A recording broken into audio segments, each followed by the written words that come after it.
After the red fog broke out, the first ones to raid my safe house were not monsters. It's the Frost family. They want my cat and the antibodies. 36 days before the disaster, I came across a warning that was deleted in seconds. I used my father's compensation money to buy the abandoned factory in the northern suburbs. The money had just arrived, $64 million. When the bank text message lit up, my palms were slick with cold sweat. The warning had only 3 lines: fungus, spores, frenzy. The comments were still mocking it, but the post had already disappeared. I turned off my phone and opened my father's encrypted hard drive. After the old military ID number was entered, the list popped up. Demolition crews, security contractors, air laboratories, they're all heavy hitters. I called them one by one and only gave an address. At 11 tonight, in the northern suburbs of Salt Lake City, Harlan's old factory. The other party asked me how big the project was. I looked at the deposit notification, my voice flat. Big enough to turn an abandoned factory into a fortress. At midnight, 22 pickup trucks blocked the factory gate. I had everyone sign a confidentiality agreement first. The breach of contract penalty was listed as $40 million. After Chief Engineer Grant finished reading, his finger froze. Mara, are you sure you didn't add an extra zero? I projected the 3D image onto the white wall. The ruins are preserved above ground while 5 levels are added underground. The living area, medical area, and cold storage are all independently sealed off. I pointed at the core layer and gave the order directly. Within 35 days, I want it running off-grid. A structural engineer couldn't help laughing out loud. This doesn't look like a shelter. It looks like a military facility. I pushed the budget sheet over. So money is not a problem. The laughter stopped instantly. I then handed over the second purchase order. Steel plates, filter membranes, diesel, and medicine all doubled. Grant frowned and looked at me.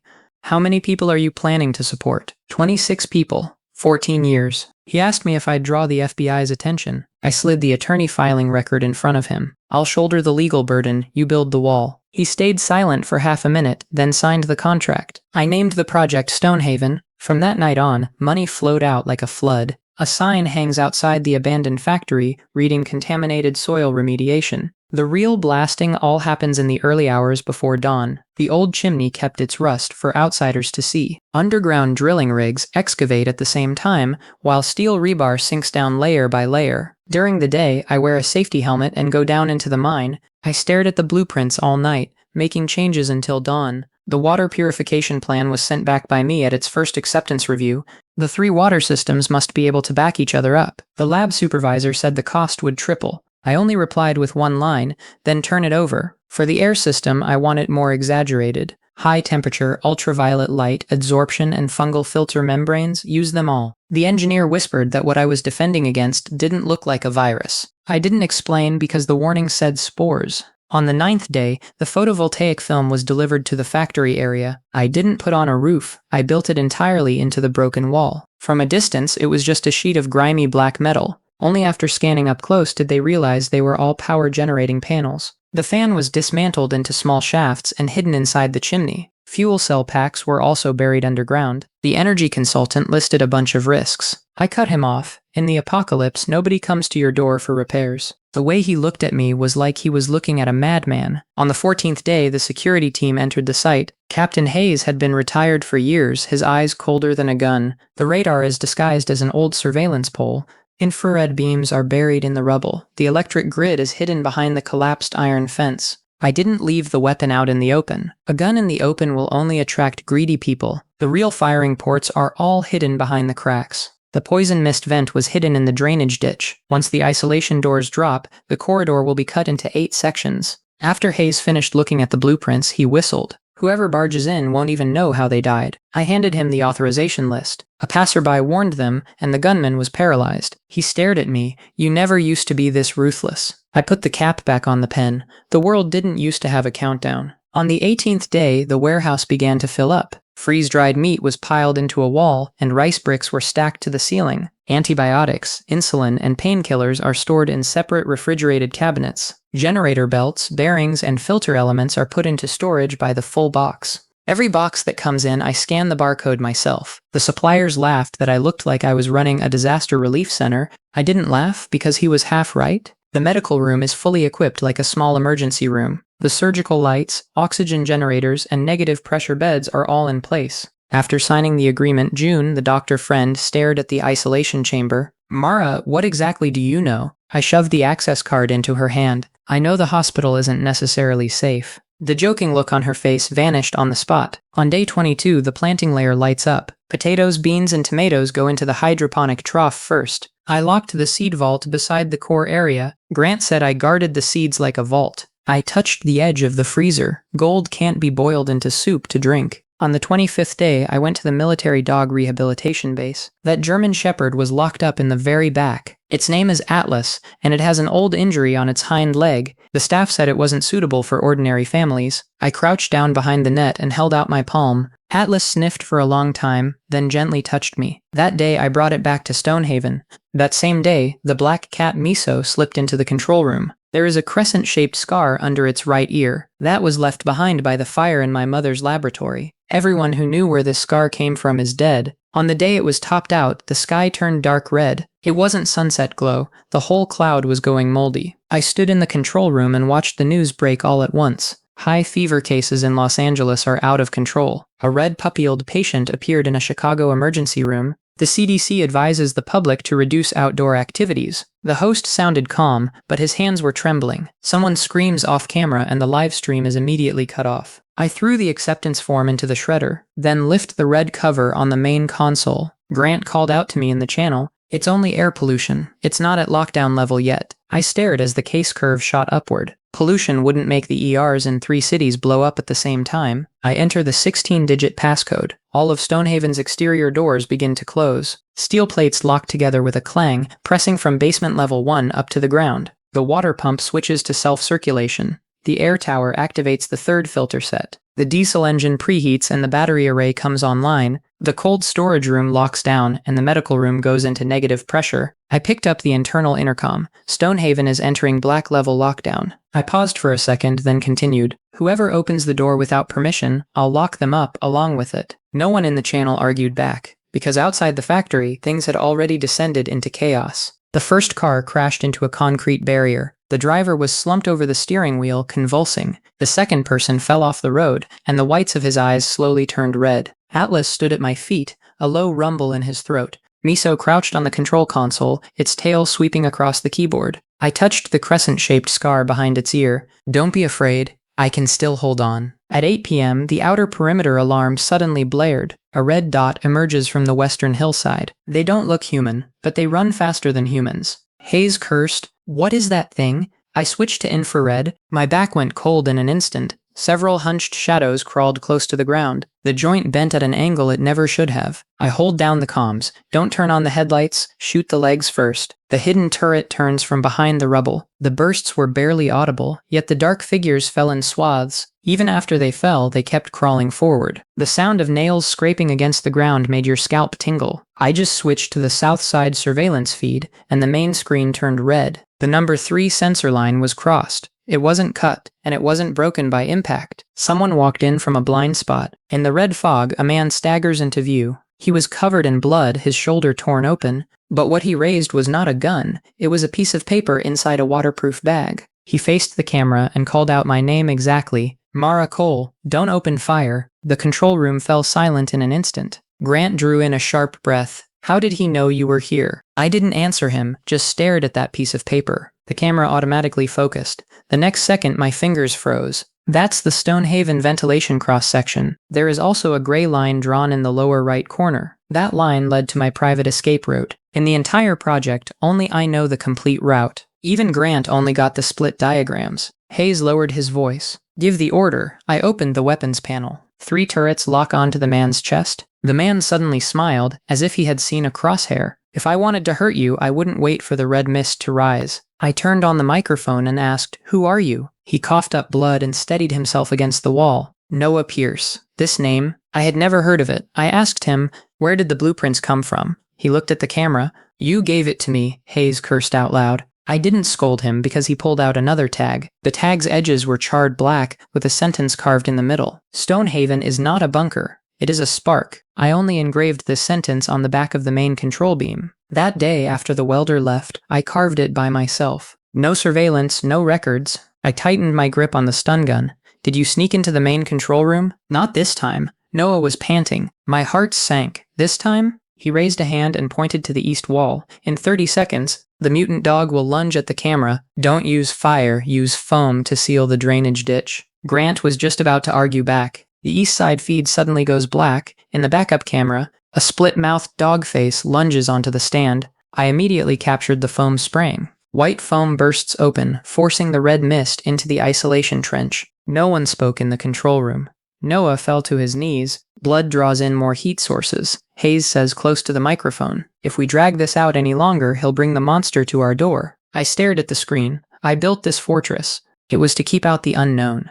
But the unknown held my secret. Kneeling outside the door, Miso suddenly jumps down from the control console. It rushed to the airlock monitor, its claws slapping the screen. It stared at Noah, letting out a low growl it had never made before. Noah looked up at it, and his eyes suddenly softened. Miso is still alive. My breath caught. His next words broke straight through my defenses. The crescent scar under its ear was burned by fire. This isn't even in the veterinary records. Everyone who knew, except me, is gone. I stared at the execution button and finally spoke. Open the outer airlock for 3 seconds. A mechanical arm shoots through the gap in the door and clamps onto his vest. Just as the red mist was about to seep in, the gate slammed down with a boom. Ultraviolet light, cold mist, and disinfecting foam descend at the same time. Noah was knocked to his knees by the rushing force, still clutching the tag. I raised my gun behind the blast-proof glass. Welcome in. Now start explaining. Inside the isolation chamber, the medical lights were glaringly white. I put on protective gear and went in while Hayes stood guard outside. Noah was shivering with fever, but his eyes were clear. I cut open his coat and pulled out 3 things. A cracked recorder, a hand-drawn map, an old coin. I pulled a black bone spur from his shoulder wound. It wasn't a bullet, but a barb from a mutated beast. The air detector immediately started screaming. Hayes yelled at me, "Come out, his contamination level is rising." I didn't back down. I turned the negative pressure up to maximum. With one twist of the pliers, Noah's whole body arched. The first thing he said when he opened his eyes was not that it hurt. They had called out my mother's name. Elaine Cole's recording. It's not in the safe. The needle in my hand froze. He said it was inside the left pedal of the old piano. The password is her birthday in reverse. In the isolation chamber, only the monitor kept beeping. I pressed the antibiotic needle into his arm. "Continue," he gasped, staring at my goggles. "Your left wrist aches on rainy days? There's a wrist brace under the main console. You hate sweet coffee, yet when you're stressed you bite sugar cubes. You don't turn off the canal monitor when you sleep." Grant cursed under his breath on the channel. Impossible. I pushed the medicine all the way in. "These can be checked secretly." Noah closed his eyes. "Then talk about something that can't be stolen." He pointed to the corner of the ceiling. The west side circulation shaft has a 6-foot cavity from an old flue. Thermal detection will mistake it for a solid wall. The first great tide will look for a gap there. My gaze darkened. I had modified that section of the flue in secret. The blueprints had already been completely deleted. Noah continued. "Water valve number 3 also has a problem. On the 19th day, the water pressure will fluctuate." Grant's expression changed. "In yesterday's data, the water pressure did fluctuate once." I set down the surgical tray. "Who exactly are you?" Noah looked at me. "I remember the 7-round ending. Hayes chambers around. Noah's brain is fried." Noah didn't look at him, only at me. "In the first round, I thought it was just a plague. In the second round, I thought the safe zone could save people. In round 3, I warned FEMA. I was locked in the laboratory. In the 4th round, I joined the mercenaries, was sold to a pharmaceutical company. In the 5th round, Celeste Vale found me." I frowned. "Celeste Vale? A half-infected person, outwardly a sickly consultant." He spat out a second name, "Julian Frost, the heir to Frost Biogen. He will monopolize the inhibitors, trade the medicine for a life." I didn't believe him right away. In the end times, madness and truth both come cheap. But every stab of his pierced my old wounds. I picked up the recorder. "What's in this?" For the first time, Noah panicked. "Don't open it online, it must be offline." I connect to the 3-layer sandbox. A password prompt pops up. I enter my mother's birthday in reverse order. After the beep, the audio unlocks. The first sound I heard was my mother's voice. "Mara, if someone brings this message, don't be so quick to shoot." My whole body went rigid. That was a private recording she left for me before she passed away. The original is in the old piano, and it was never uploaded. The next second, another voice appeared in the audio. That was my own voice. Hoarse, exhausted, as if crawling out of fire. "Don't trust Summit Dome's White Tower. Don't hand Miso over to any laboratory. Celeste can hear you through the infected. Julian wants the original antibody. Noah saved me, but don't trust him completely. I turned off the audio, and outside the cabin it was deathly silent. Hayes still had his gun raised, but his hand was unsteady. I looked at Noah. You said I had died before? His Adam's apple bobbed, many times. I stepped forward. How did they die? He stayed silent and I raised the muzzle. Speak. One time, you died from lack of oxygen at Beacon 12. One time, Celeste disguised you as infected. And another time, you died behind your own wall. I didn't ask any further, because red text suddenly popped up on the main console. Abnormal vibrations in the Southeast Foundation. The first one was very light, as if the ground beneath had been scratched by a claw. On the second hit, even the observation window was shaking. Hayes rushed to the blast door. Thermal imaging outside is clear. I stared at the seismic map. The red dot wasn't on the surface, it was underground. Noah jerked his head up. Don't send anyone down. They're digging from the drainage layer. I held down the comms. Grant, cut the sonar. In the black cross-section, 3 shadows move quickly. The direction points directly to water storage chamber number 2. Grant's voice changed. There is an old 4-foot foundation there. Noah steadies himself against the glass. Sporeclaw beasts fear high frequencies, not afraid of bullets. I didn't give Hayes a chance to argue. Sonic Array 7, start the sweep at 22 kHz. The sound waves activate and dust falls from the ceiling panel. The 3 shadows suddenly stopped. The next second, they frantically retreated. One slammed into an old drainage well, leaving half its body exposed. Its shell had turned black, and its forelimbs were covered in backward-facing barbs. Hayes's expression froze. Noah whispered. The first one was only scouting ahead. The outer radar immediately lit up red. Behind the abandoned car on the northern highway, the heat signatures spread out. Dozens, hundreds, too many to count. The red-eyed one staggered out of the red mist. They didn't charge in blindly, they went around the traps. It presses toward the west ventilation tower, as if someone in the distance is pulling the strings. I zoomed in on the image and saw the gas station roof. A white protective cloak stood there. She raised her hand, red light flashing at her fingertips. I had never seen her, yet I knew that was Celeste. Noah gave a reminder over the monitor. Don't stare too long, she can sense you in return. I immediately cut the optical feed. But in the frame, the white shadow had already turned its head. Through the red mist, she smiled at the camera. The western electric fence crackled under the weight of the corpse horde. Charred arms were stacked layer upon layer. Hayes roared, permission to fire. I stared at the wind direction data. Northwest wind. The spores will flow back into the filter trench. Outer turrets, fire in bursts. Hit the knees and spine. Hayes froze. No headshots? I want them clogging up outside. The turret fires at low speed. The infected in the front rows fall in droves before the tower. The ones behind kept stepping on it. Soon, outside the ventilation tower, a writhing wall of people piles up. Grant went pale. They're gaining altitude. Noah suddenly spoke. Give me 3 minutes on the west side system. Read-only is fine. Hayes immediately objected. I tossed the read-only screen into the isolation chamber. Press one more unnecessary key and I'll cut off your hand. Noah smiled tiredly. Fair. He quickly called out the coordinates. Turn off W12. Don't touch W13. Pretend to open the backup vent, but actually use reverse suction. When tear gas mixes with cold fog, never use fire. I did as told. The ventilation tower louvers slowly opened. As if they smelled blood, the horde of corpses all pushed their way over. The next second, icy white mist sprays out from inside the tower. Salt mist and tear gas explode. The red-eyed ones lose their bearings. They bite and tear at each other. Hayes watches, his eyelid twitching. This kid is kind of useful. I didn't respond. Useful doesn't mean trustworthy. Noah stared at the latency monitor. Suddenly, he frowned. She isn't breaching wind tower, she's probing the network nodes. An abnormal connection alert pops up on the main console. The target isn't a weapon nor access control. It is the maintenance port for the outer camera. I sneered. Finally, you made your move. I didn't block the port. Instead, I opened a fake channel. Inside, it was stuffed with discarded blueprints and fake inventory. That signal hesitated for a moment, then slipped inside. I pressed track. The red dot jumped past the abandoned car, locked onto the old phone's cell tower. Not Celeste herself. It's a repeater. Grant, a microbeam EMP strikes the base station. It will expose the launch array. Fire. An invisible pulse sweeps out. In the distance, the base station's red light flashes twice, then goes out. White shadow suddenly bends over.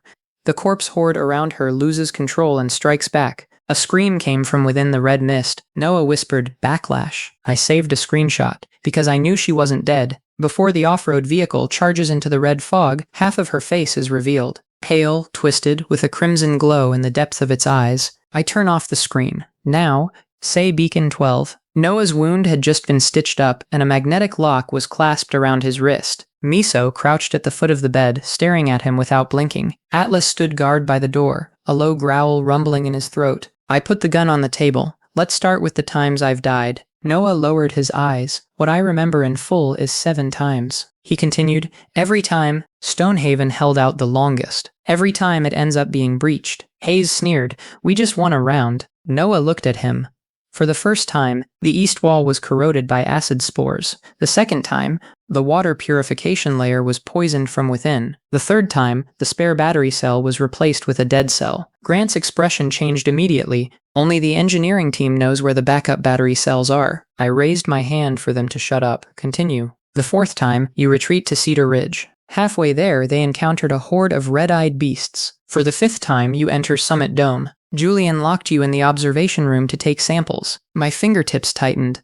What kind of sample is on me? Noah looks at Miso. It's not you, it's it. Miso looked up. The golden vertical pupils gleamed coldly. Noah lowered his voice. It came into contact with the original spores, but it wasn't infected. Its saliva can inhibit active spore filaments. I suddenly raised my gun. Evidence. Noah seemed to have been waiting for those words. There's a hidden compartment under the bottom panel of your mother's piano. Inside is a cracked old gyroscope. It felt like something slammed into my chest. That thing, I'd only ever seen it after a funeral. Noah continued. The 6th round, you hand it to Marcus Hale. Tell him not to go out on assignment at the old rail yard. Hayes frowned. Marcus? I've heard of him. Ex-state trooper scar on his face. I wrote down the name. Marcus Hale. Limited trust. I pull out the chair and sit down. Beacon 12. Noah's eyes changed, as if the wound had been torn open again. The old mountain weather station.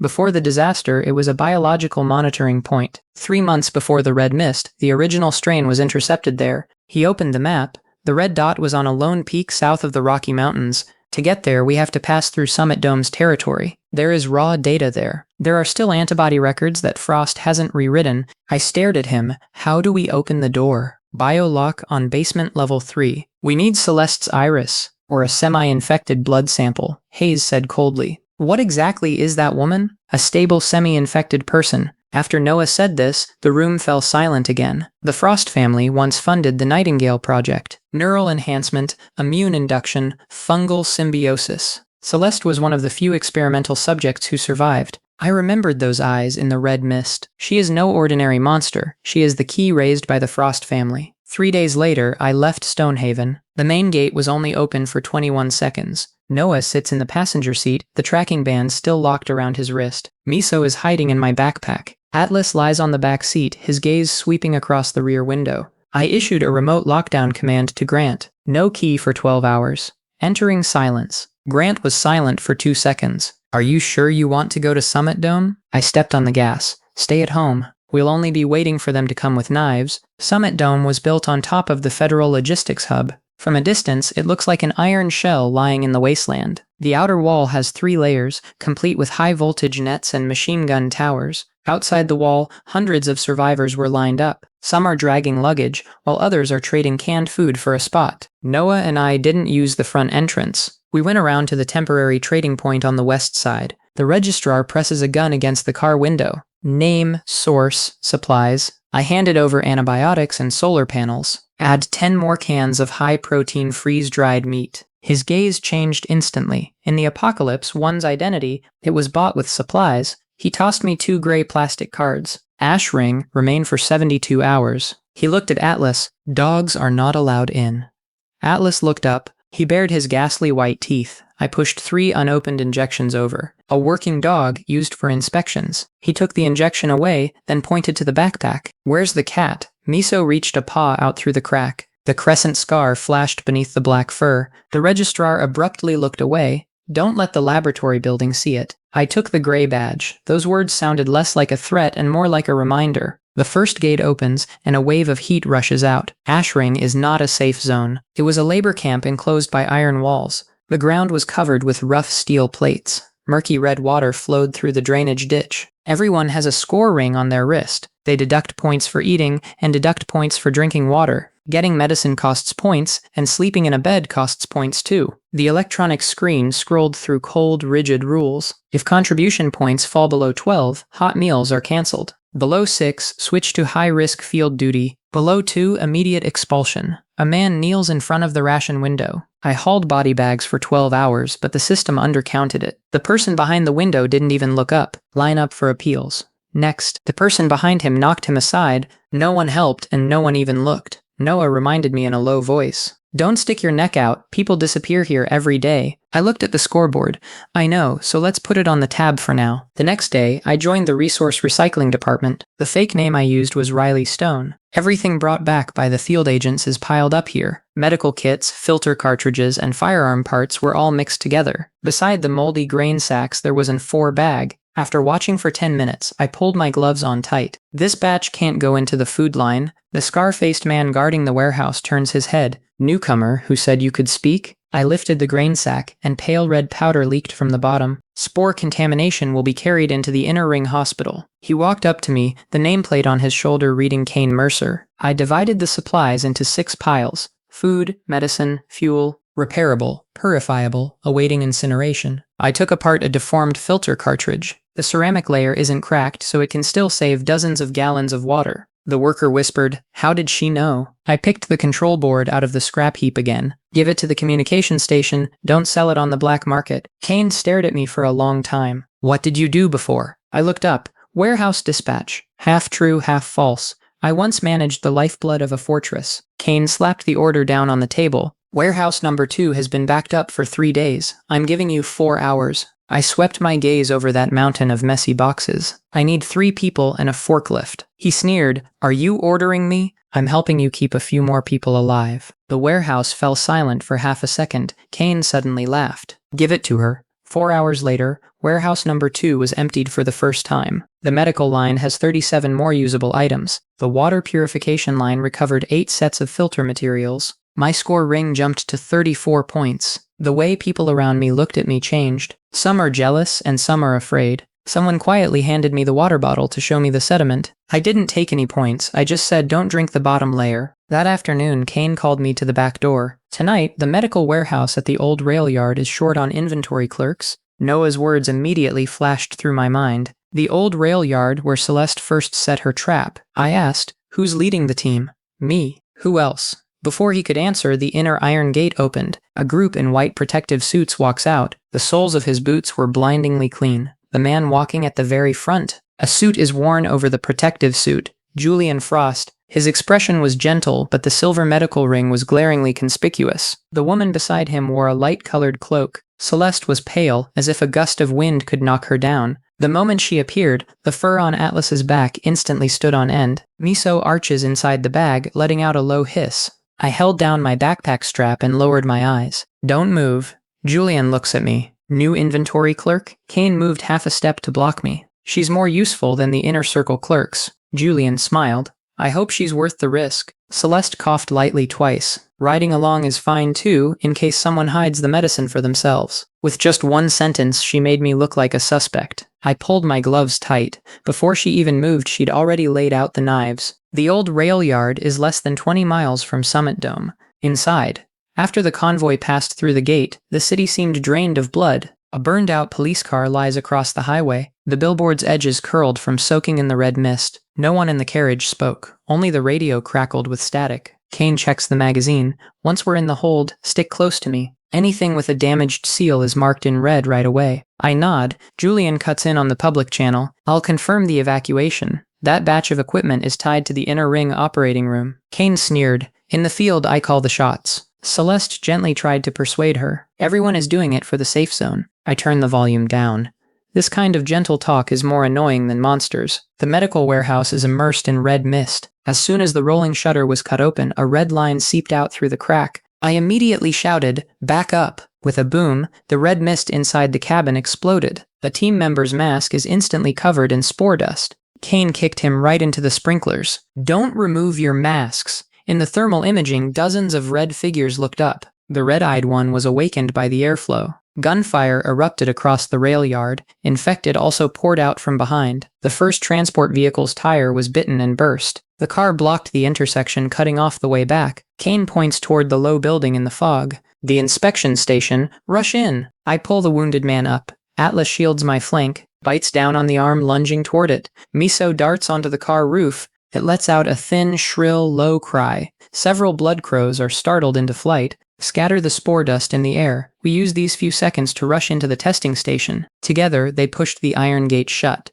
The pounding from outside came crashing down at once. One hit, then another, and the whole wall was shaking. I scanned the interior. The front hall, 3 laboratories, and an underground corridor. Bad news. This isn't a safe house, it's a sealed tank. I take stock of the supplies. Ammunition, 7.5 magazines. 2 bottles of purified water, 11 energy bars, 2 tubes of hemostatic powder, and 4 anti-infection injections. 1 portable ventilator and 1 box of anesthetic bottles. With each thing I reported, the room's breathing grew a little heavier. Julian spoke. All supplies are managed by Frost Medical. Managed as one. The guards behind him lowered their gun muzzles. Outside the door are monsters. Inside, the living fight each other first for a way out. I looked up at him.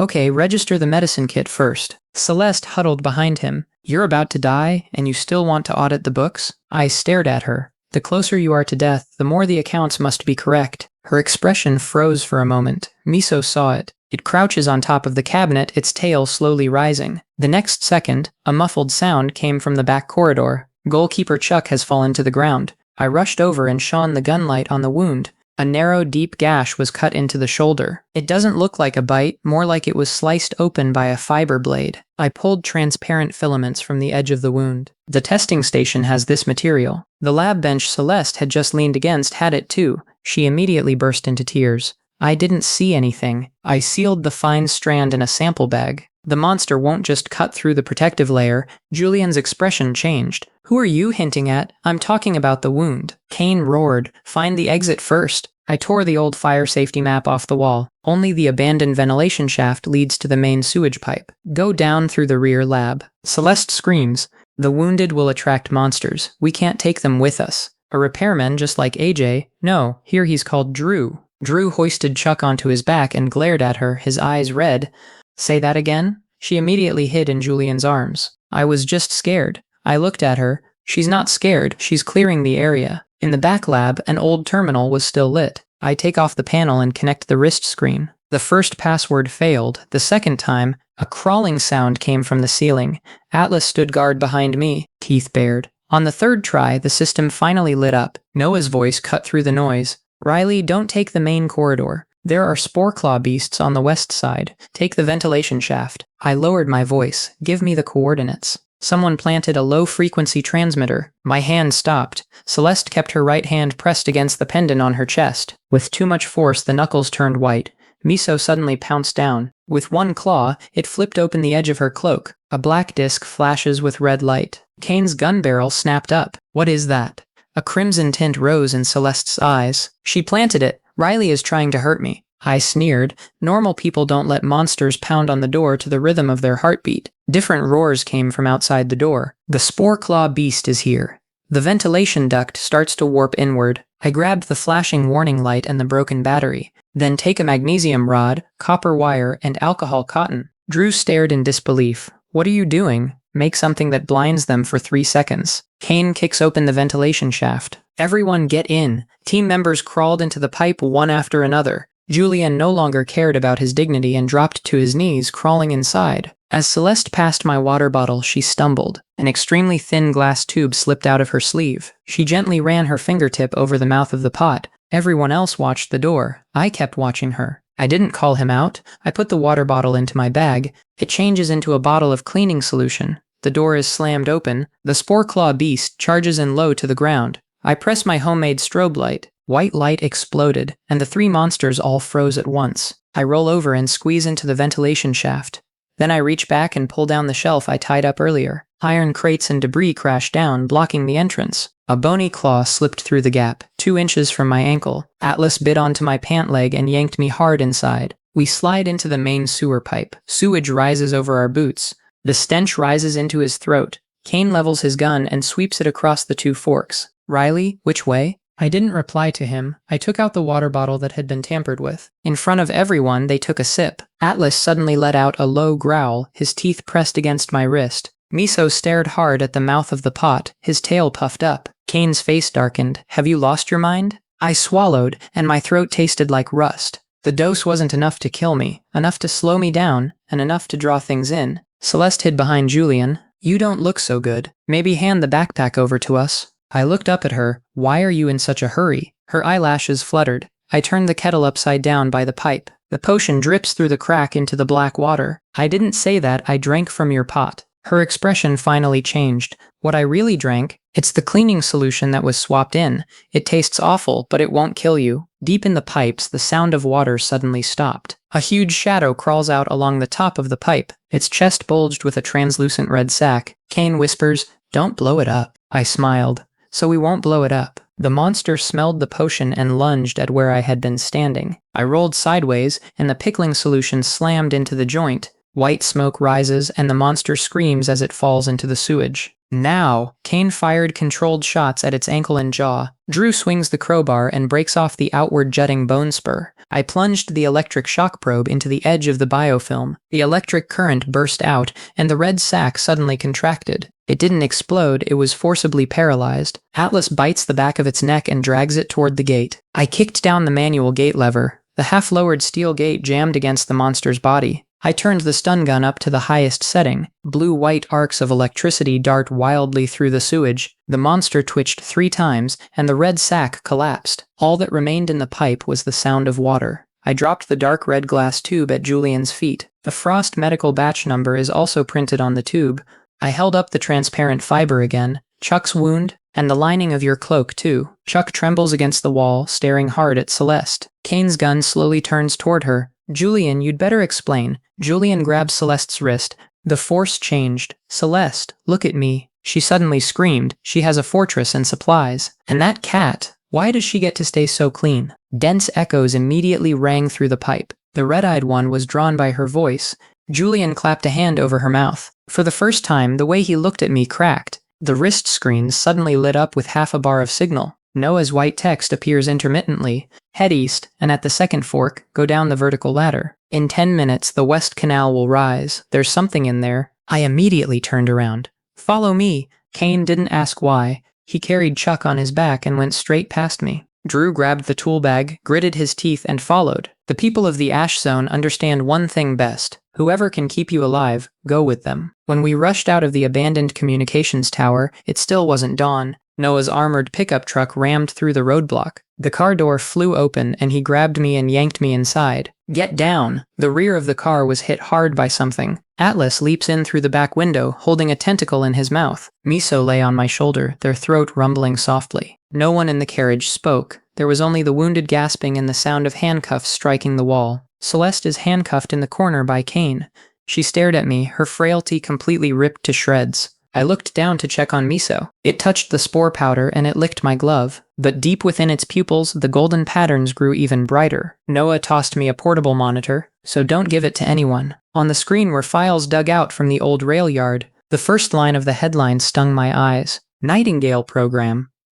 Nightingale Program. In the photo, Celeste is tied to a restraint bed. Thin tubes were inserted into the temples, the side of the neck, and the spine. Number N27. Status: stable semi-infected subject. Sponsor: Frost Biomedical Trust. I looked at Julian. Do you know? His Adam's apple bobbed. I only know my father invested in the Immunity Project. Celeste smiled. Stop pretending, Julian. With every single inhibitor shot, you bled us dry. Kane raises the barrel of his gun. Laugh one more time and I'll make you shut up. Noah continues scrolling through the materials. The red mist is no ordinary virus. It's a fungal colony that can take over the nerves. Early-stage infected people are still conscious. In the later stage, all that remains is a flesh shell controlled by the signal. I remembered the red dot in the pipe. Celeste isn't just luring the zombie horde, she's summoning them. The screen cuts to the Miso sample. The active spore filaments were encased in its saliva, struggling, curling up, and finally shattering into an empty shell. Drew gasped. It killed the spores?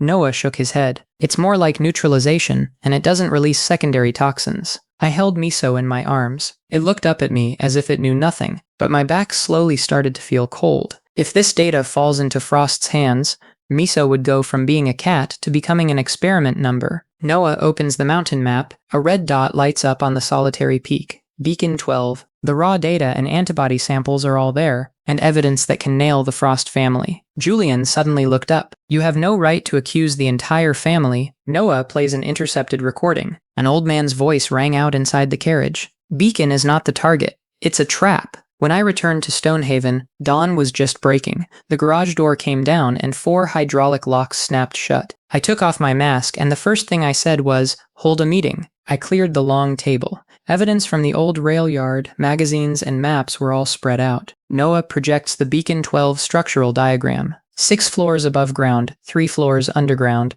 On the surface, it's a weather station. Underground, it's a steel well. The 3rd basement level is the physical archive. Kane stared at the red square. Is the thing we want there? Noah nodded. The source data drive, the 1st-generation antibody, the Nightingale list. I asked, what if it's destroyed? Then take the destruction record. What Julian fears isn't the sample, but that the evidence is alive. The room fell silent for 2 seconds. Everyone was doing the math. How many of them can make it back? Kane suddenly said, I'll go. I looked at him. Stonehaven needs a defense force. He put the deformed shell casing on the table. Beacon also needs someone who can lead the way. Drew immediately raised his hand. I'll go too. He patted the toolbox, cut the door, connect the wires, change the frequency band. Who did it?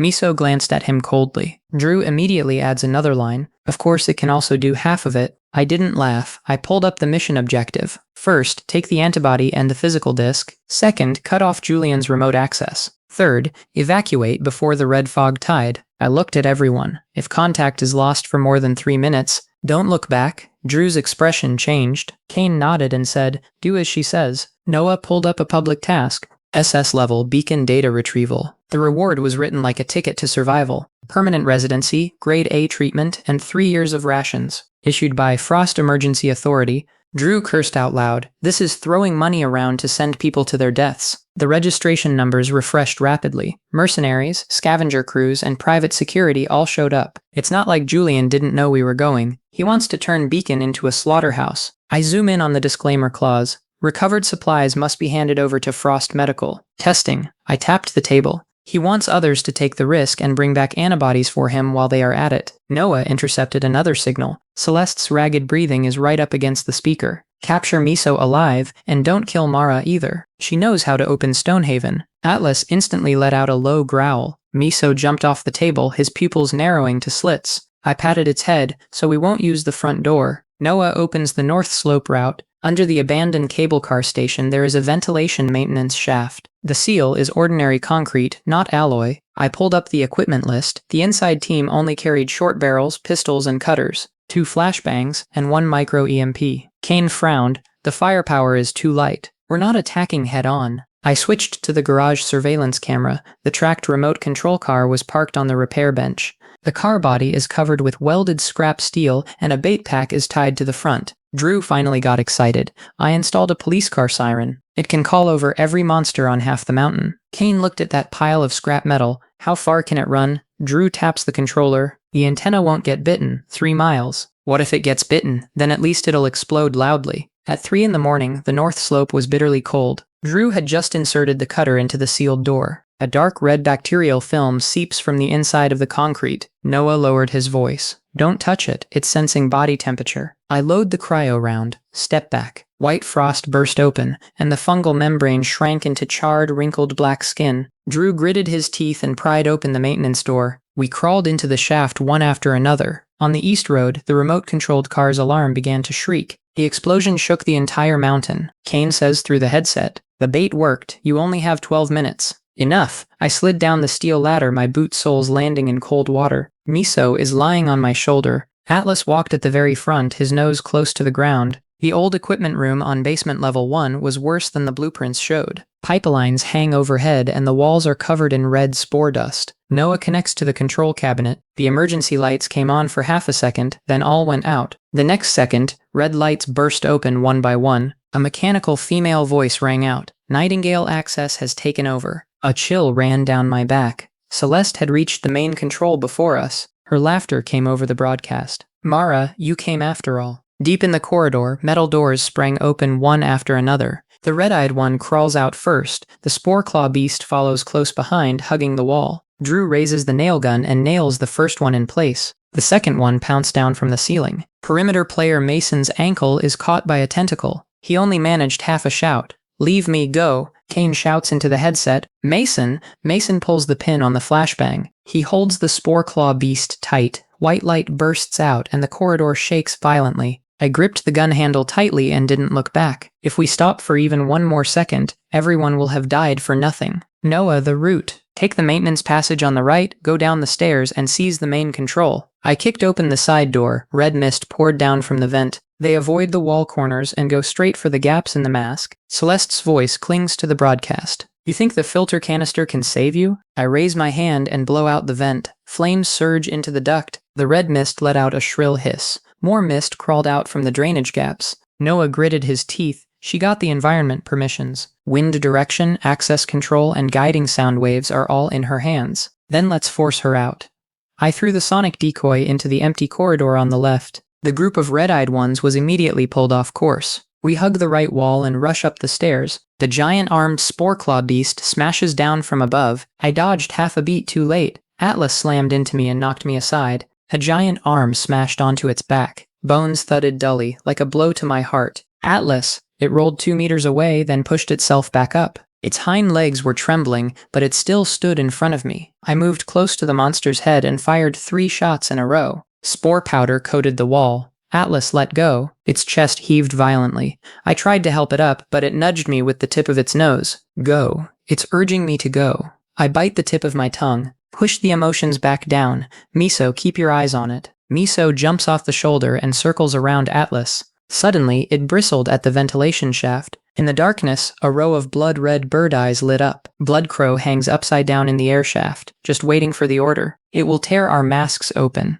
Celeste chuckled softly. They really like that cat. Miso did not hide. It arched its back, its golden pupils like cold lamps. A very low cry rang out. The flock of blood crows instantly fell into chaos. Several at the very front actually lunged at their own kind. Noah froze for a moment. Miso is interfering with the group signal. How long can it hold? I don't know.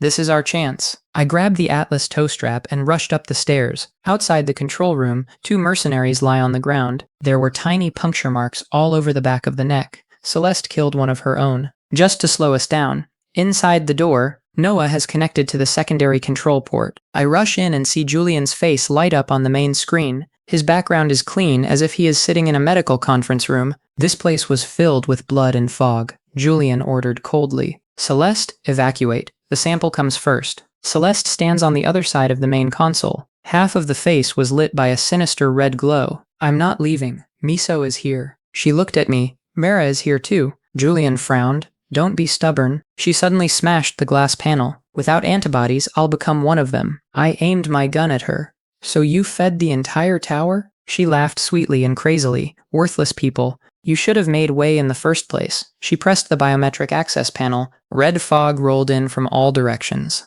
Outside the door, the red-eyed one began pounding on it. Kane fires from the outside. "The bait has failed. The monsters are coming back." Noah suddenly looked up. No, she wasn't the one adjusting the system. On the screen, a remote command overrides local permissions. Source: Frost Medical Emergency Board. Julian. The next second, the entire beacon suddenly shook violently. All the lights turn glaring red. The self-destruct countdown pops up. 9 minutes and 40 seconds. Celeste looked at the screen, laughing until her eyes turned red. "Mara, even if you get the files, you still can't win." Noah grabbed me. The archive only recognizes her iris or blood sample. I looked at Celeste. She saw my dagger, and her smile froze. "You dare?" I raised my gun and fired 3 shots in a row. The first shot shattered the control panel by her feet. The second shot forced her back. The third shot blew up the fire extinguisher on the wall. White mist bursts open, and Miso shoots out low to the ground. Celeste instinctively reached out to grab it. This was the exact second I wanted.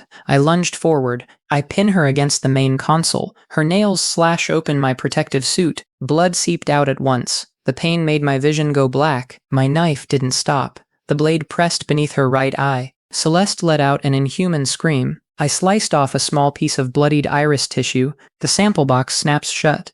Noah immediately inserts it into the identification slot. Authorization approved, but the self-destruct program only paused for half a second. 7 minutes and 21 seconds. Keep hopping backward. Noah cursed. The hardware layer can't be cut off. We can only release sedative gas. It will make us sluggish too. I wiped the blood from the corner of my mouth. Let go. White gas suddenly poured out from the vent. The banging outside the door soon slowed down. I stuffed Miso into the tactical pack. Drew, come with me to the archives. He hoisted the cutter onto his shoulder. Can you still run? I glanced at the countdown. Even if I couldn't run, I had to keep running. On the third basement level, the walls keep shifting. The red-eyed one was forced to one knee by the gas. Kane nailed them to the ground, one shot each. Atlas dragged his injured leg as he followed beside me. Every step leaves a bloody footprint. I cursed at it under my breath. Go back. It didn't look at me, just pressed even closer. The archive door was like a slab of black alloy. Noah counts off over the headset. Verification takes 13 seconds. Once you're inside,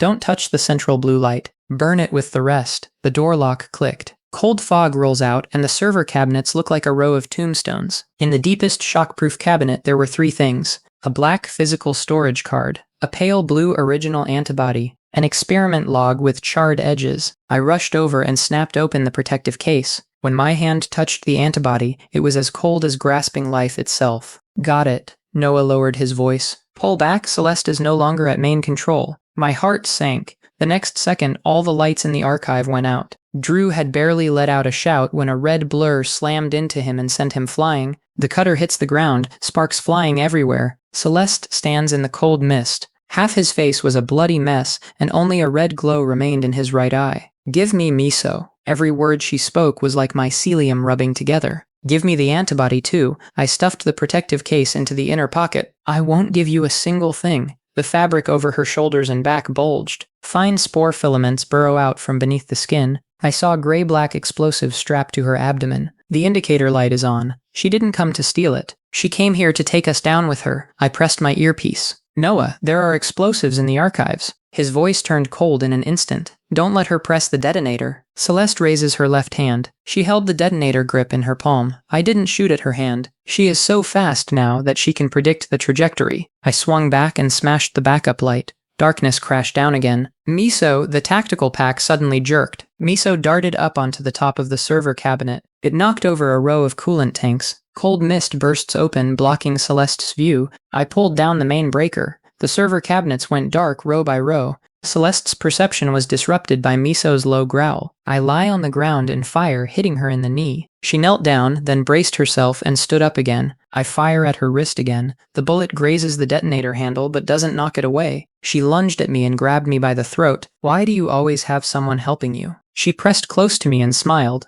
Noah loops for you. Kane is risking his life for you. Even a dog is willing to die for you. I couldn't breathe and I pressed down on her hand with all my strength. Because they are not supplies for you to use up. My knee slammed hard into her wound. Atlas rushed up right then. It didn't roar, it didn't hesitate. It crushed Celeste's wrist with one bite. The detonator handle slipped loose. I reached out to grab it. Celeste grabbed Atlas by the neck like she had gone mad. Kane bursts through the door, gunfire bearing down on her back. But the red light on the explosives at her abdomen was flashing rapidly. Backup fuse. Noah roars over the headset. 15 seconds. Get away from her. Celeste grinned. Then let's die together. I lunged over to grab Atlas. It looked back at me. That glance was so quiet it felt nothing like a battlefield. Like the first time you placed your nose in my palm. Like every time the alarm sounds it always stands in front. My hand froze in midair. No. Kane grabbed me from behind and pulled me away. Atlas bit down hard on Celeste, dragged her deep into the cold storage. The explosion swallowed the entire underground level. When I fled back to Stonehaven with the antibodies, all that was left in his hand was Atlas's worn collar. The moment the garage door closed, no one dared to ask. Miso huddled against my shoulder, his black fur covered in ash. Noah inserts the physical card into the offline host. His voice was very hoarse. I'm starting the upload. 17 minutes later, the Frost family's illegal experiment was exposed. The inhibitor monopoly, mission traps, and self-destruct orders are all exposed. All North American security channels received the encrypted package. 30 minutes later, Summit Dome issued a wanted notice. Wanted target, Julian Frost. Another hour later, the East Sea Floating Base sent an invitation. They promise the highest level of medical protection. They promise to take in my team. They promise to jointly safeguard the antibodies and MISO data. After I read it, I deleted it right away. Kane stood behind me. There's shipborne firepower and a medical bay over there. It had a lock, too. I pulled out the memory card. Once inside, MISO will turn into a number. Noah didn't try to persuade me. He put the antibody into the core vault. I registered my palm print. He registered his iris. The double locks snapped shut, as if locking away the truth. I turned around and looked at more than 20 tired faces. From today on, Stonehaven is more than just a refuge. I pushed the exterior wall structural diagram onto the main screen. The old logo is removed and the new name lights up. Green Line Outpost. We do not submit to Summit Dome. Do not hand over the antibodies to anyone who claims to be more qualified. I pointed to the planting level and the maintenance workshop. There will be a defense force here as well as public reserves. Basic rations, first aid medicine, and clean water are not for trade. Some people's eyes turned red, others were afraid. A young repairman grips a wrench. What if people from outside come to take it by force? Kane answered for me. Then they'll have to get past my gun first. Within a day, Stonehaven was running again. The hydroponic troughs expanded to the second row. The knocking from the maintenance room never stopped. Drew lies under the lift platform and shouts, "Whoever puts in the wrong screw again is sleeping next to the generator." Someone laughed. Very softly, but they really laughed. I stood on the lookout tower. The red mist pressed down against the protective dome. Noah walked over to my side. "Mara, can we really hold it?" I touched Atlas's collar. My throat felt like something was blocking it. We can't defend the whole world, but it can hold on to a piece of land and let people see another way to live. I hung the collar on a steel nail inside the tower. As soon as a green line sprouts, they will be afraid. As soon as the words were spoken, something flashed in the red mist. I thought it was light reflecting off the power grid. The second time, the third time, the timing was precise. Noah lunged in front of the night vision scope. 2 miles southeast, an old-style distress code. I gripped the railing tightly. A person? 5 heat sources, approaching on foot. He pulled up the terrain map, his brow furrowing deeper and deeper. The route is wrong. 5 heat sources are moving along the outside of the abandoned highway. It perfectly avoided the red-eyed nest zone and the spore lowlands. Too clean, like someone got our danger map ahead of time. MISO jumped onto the railing. It didn't meow. He just stared fixedly at that red mist. His golden pupils narrowed into thin slits. I immediately pressed the comms. "Kane, do not make contact with the patrol. Circle around from North Gully and place the monitoring clips. AJ, switch to low-power lighting. Outer wall, level 2 alert." Within 3 minutes, Green Line turned back into a battlefield. The white lights dim one by one. The track-mounted guns inside the walls silently raised their heads. The survivors were guided into the inner circle. The blast doors drop one by one. No one screams. They have learned how to survive. The drone footage came back. 5 people in a loose formation, but they covered for each other. They had no red-eye heat spots. Yet the heartbeat was terrifyingly steady. Even stranger was, when the red mist gets close to their bodies, it automatically disperses. Noah zooms in on one of the hands. The palm is burning hot, while the fingertips are cold and turning blue. His voice tightened instantly. A stable type semi-infected. I looked at those 5 shadows and a chill ran down my spine. Like Celeste? MISO suddenly let out a low cry. The person at the very front of the frame looks up at the drone. Through the red mist, he raises his hand toward the camera. 2 words were written on the palm. "Save me."